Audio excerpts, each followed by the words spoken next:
I love Palm Sunday.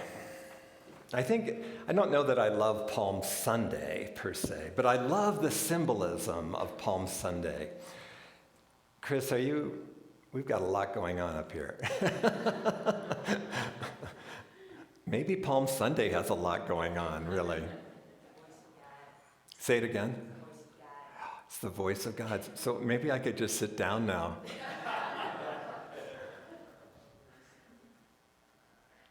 We're beginning Easter week.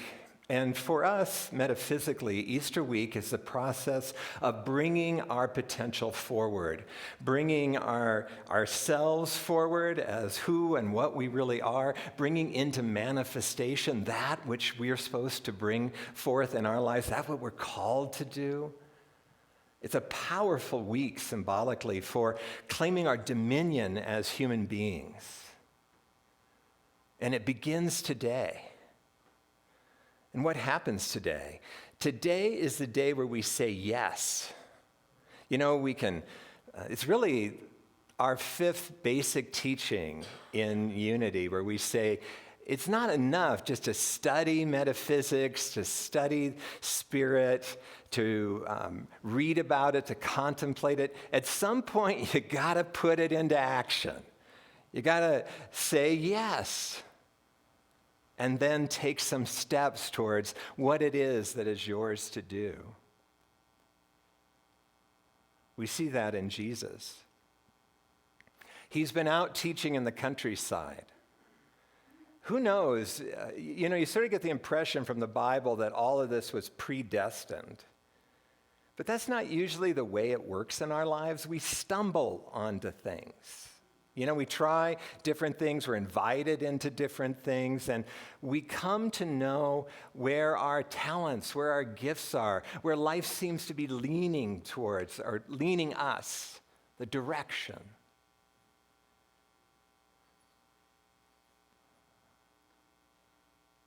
And then Jesus gets the message, the guidance, that it's time to take his message to Jerusalem, and not just any day. He's taking it during high holidays. So all the leaders of the Jewish faith are there, and his message really confronts what Judaism teaches at that time. It was a movement, a religion that was filled with rules for good reason. It was helping people to become socialized. It was a step in consciousness. But what Jesus realized, or what came through Jesus in his own experience, was that the Spirit within us could be trusted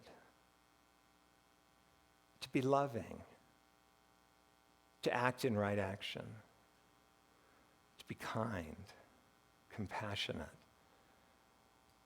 That we didn't need all these rules, outer rules, that life was something lived from the inside out. And so his message directly confronted, and when I was in school back in the Unity Seminary, they gave us an article to read that said that in truth, if he had continued just to teach in the countryside, for you see, it was illegal to break the Jewish rules. You could be imprisoned for breaking the rules. So he was actually endangering the people that were coming to follow him, because he wasn't addressing the leadership that was making the rules. So off he goes to Jerusalem. In our own lives, who knows what actually was going on with Jesus? The writers make it sound like, oh, no big deal. And in fact, when we read other people's stories, so often we go, no big deal. Until it's happening to us, right? And it's interesting, we say yes to a zillion things. Every day we say yes to things. What are we talking about today? We're talking about those things that challenge the culture you were raised in, challenge the family values, or what you were told you were supposed to be as a kid, or how you've come to relate to the world and to the universe. We're inviting you out of what's safe. And what does that bring up for you? Excitement? For some, maybe. For a lot of it's contraction, right? It feels vulnerable and scary. You know me, I grew up in the Unity Church where they just said, rah, rah, rah. And then I got out there and went, no, no, no. Because no one prepared me for how intense it really is to live a spiritual life. Much easier to zone out and be like the masses. Just do what your ego says is safe, but not nearly as exciting. And so how do we prepare? Well, that then brings us into our last week of the series we've been doing with Brene Brown's The Gifts of Imperfection, and specifically with the 10 guideposts she offers us for living a wholehearted life. A life where we're really embodying who we are as a spiritual being, bringing forth the pure and full potential of who and what we are. This guidepost, as Janice has sort of given us a flavor for, is about cultivating laughter, song, and dance. Really? I mean, isn't this serious business? What the heck can laughter, song, and dance do for us when we're up against all our fears and feeling totally vulnerable? Here's what Brene says.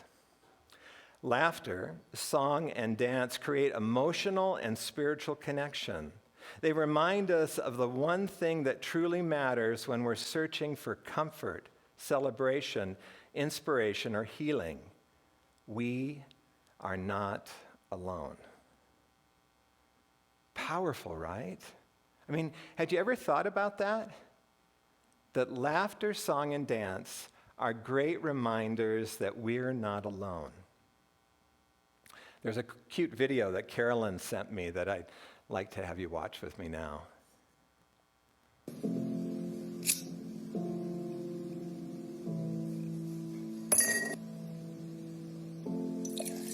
Can you see what he's pouring into the lack of love, inadequacy, insecurity, stress, loneliness, sickness? Life is hard. It can put out our flame, right?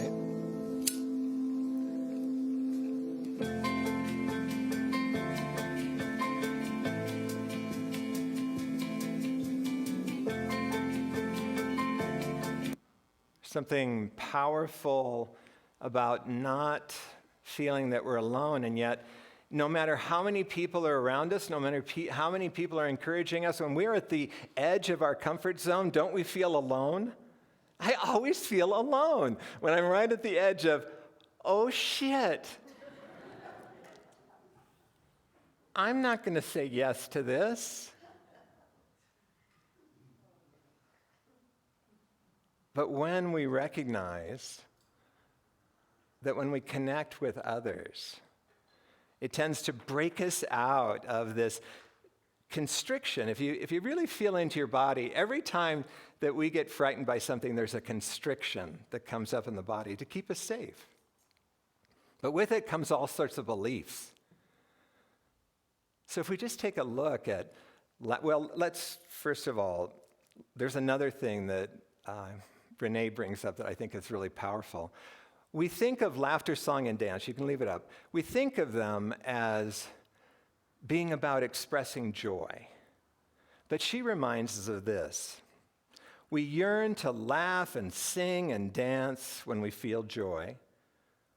But we also turn to these forms of expression when we feel lonely, sad, excited, in love, brokenhearted, afraid, ashamed, confident, certain, doubtful, brave, grief, and ecstasy, just to name a few. So you begin to see that there's some universal recognition of the power of these three and that they're connected. So let's just take a quick look at them. If we think about laughter, she's not talking about, when you're having a tough time, go to a comedy club. She's talking, and she's not talking either about that sort of nervous laugh that we can hide behind when we're uncomfortable, when we're feeling deficient or inadequate.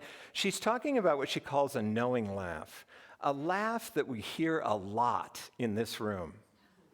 When Sue or I or anybody who's speaking shares a story, maybe a personal, like when we own up to our own personal experience, and you all go, oh yeah, that's me too. And we start laughing, right? We're not alone. We're having a shared experience. When we look at song, not only do we often come together to sing, but that's not required. I do most of my singing by myself for good reason. When we sing, there can be the vibration in our body that's powerful, but I find that when I really listen to the words, that the words connect me emotionally. They bring up a certain connection with my own experience that I hear, I hear the same sort of challenge in the song that I can be going through, or the same kind of joy that I'm experiencing. We're not alone. And dance, I mentioned that if you really pay attention to your body, any time that you're up against your belief system, there's going to be contraction in your body. And with that comes all of your ego's beliefs. That's why I'm always saying to you, try to reality check what's going on, because the ego brings these beliefs that aren't even tied to reality, but they have us convinced. Well, when we're willing to move, and particularly when I dance, I try to pay attention to my shoulders. I can hold things in my jaw, so, move around, because if we're willing to break the way the body naturally goes into its rigid form, we have an opportunity to create space for spirit, space for the spirit that you are. The spirit that is fresh and alive in the moment and actually never afraid. Always oriented towards what is the potential of this moment. And when we're connected with spirit, do we feel alone? Never. Oh, there might be parts of us that still feel alone, but we're bolstered up.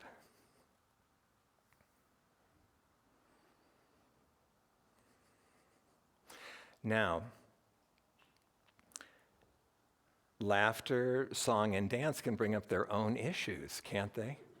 Like, how many of you were started out as members of the choir last year until you found out, because it was a pandemic, you had to sing your part alone in your house so it could be mashed together into a choir?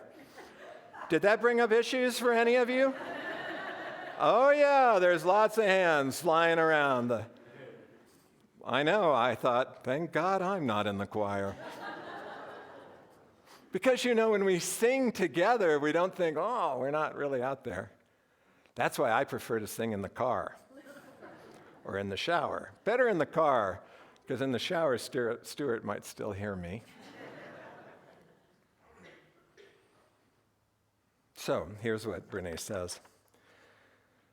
There are many shame triggers around the vulnerability of laughter, song, and dance. The list includes the fear of being perceived as awkward, goofy, silly, spastic, uncool, out of control, immature, stupid, and foolish.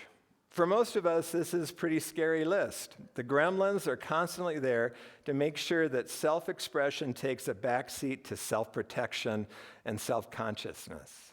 And of course, the gremlin is what? It's our judge. It's our inner judge, which can both be outer and inner, but most of the time outer and inner. I got my hands backwards there. Most of the time for me, it's an inner judge. Oh, the critic, ready to say, stop that. Brene says that studies show that for many people, dancing is like standing in front of a room naked. That's vulnerable, especially at my age.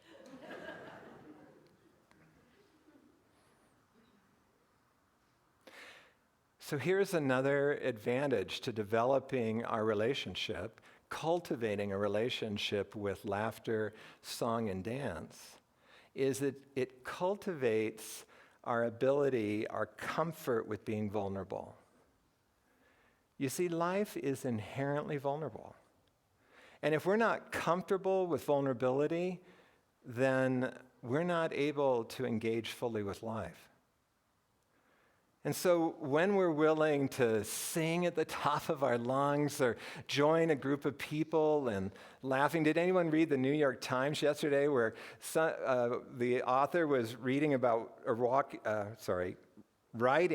walking into a bar and everyone was spontaneously dancing, drinks in hand, but every single person was moving to the music? How beautiful. How wonderful. When was the last time you danced? That's the right answer. Do you let yourself sing? Do you see if we can lean into those things? We can lean into saying yes. Now, if we go back to Palm Sunday, it was a big celebration that day. People were lining the streets. It was called Jesus' triumphant march to Jerusalem. Were they celebrating that Jesus had said yes to some inner guidance within him? Not according to the narratives. According to the narratives, the people were celebrating because they thought Jesus was going to save them, that he was their Savior. In what way? That he was going to use these powers that he had demonstrated to walk on water, to heal people, that he was going to use it to overthrow the people that were in power, and he was going to become king. He was going to become a benevolent king. Let me assure you, you will never hear that message in a Unity church. You will never hear the message that you are to sit here and wait for someone to rescue you in a true spiritual program. You see, Spirit is you. That your dominion is bringing forth your potential. Is getting what's in the way, what makes you suffer, where you're held back, where you're unhealed, healing that so that the very nature of what and who you are can come forward, because it is naturally freedom. It is naturally the light that we saw in that video as one light lit another. Sure, we can follow leaders.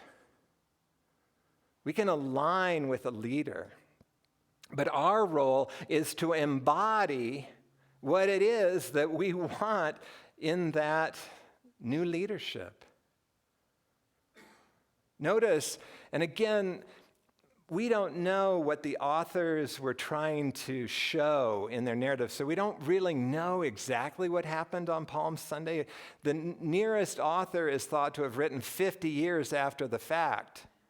That'd be very dangerous if I was doing that.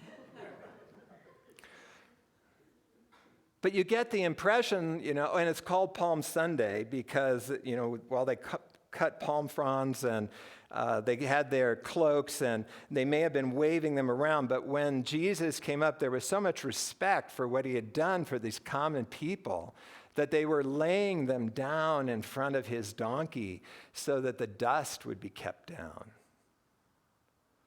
But then you get the impression that they went, well, okay, that's done. Let's go have lunch. Leave him off to deal with Jerusalem on his own.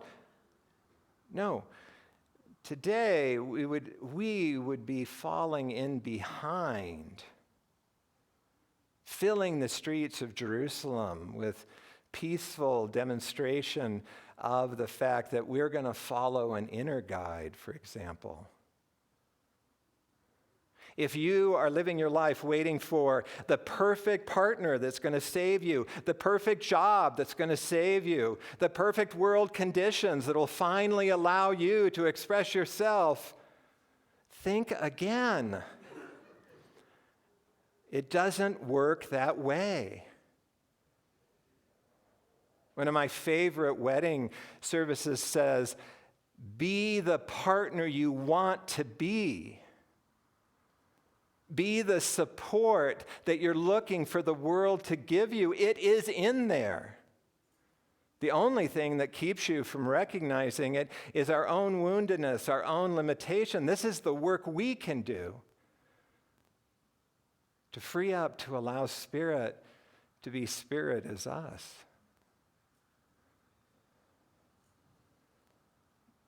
And today is the first day. Today is when we say, okay, I'm willing to start looking at my unforgiveness. I'm willing to start looking at my hatred. I'm willing to start listening to that feeling that my job isn't satisfying, or that something needs to be said here, or something needs to be said there. I'm willing to say yes.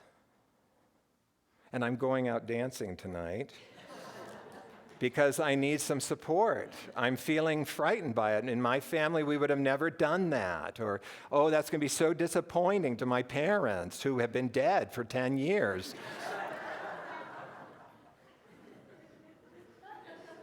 And we laugh. That's that knowing laugh. Because it's so true.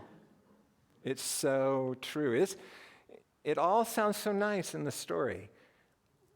It's a big deal. I've said it, it's so weird to be coming to the end of my tenure here. I have said so many times that God loves us, but not in a way that coddles us. In a way that is constantly inviting us to discover how much potential we really have. We are virtually unlimited in the gifted areas that we have been given. And so the universe continues to invite you to say yes. And it's going to bring up resistances, fears, and vulnerability. But Brene is saying one of the things we can do to support ourselves is to cultivate a relationship with dance and song, with laughter, because they remind us we're not alone in this invitation to bring the uniqueness of who we are forward, and that by cultivating our relationship with that, we get to practice vulnerability today, so that we can be more vulnerable every day. I want to leave you with a quote that Brene brought in from Mark Twain that just seems so perfect. Dance like no one is watching. Sing like no one is listening. Love like you've never been hurt, and live like it's heaven on earth. And so it is.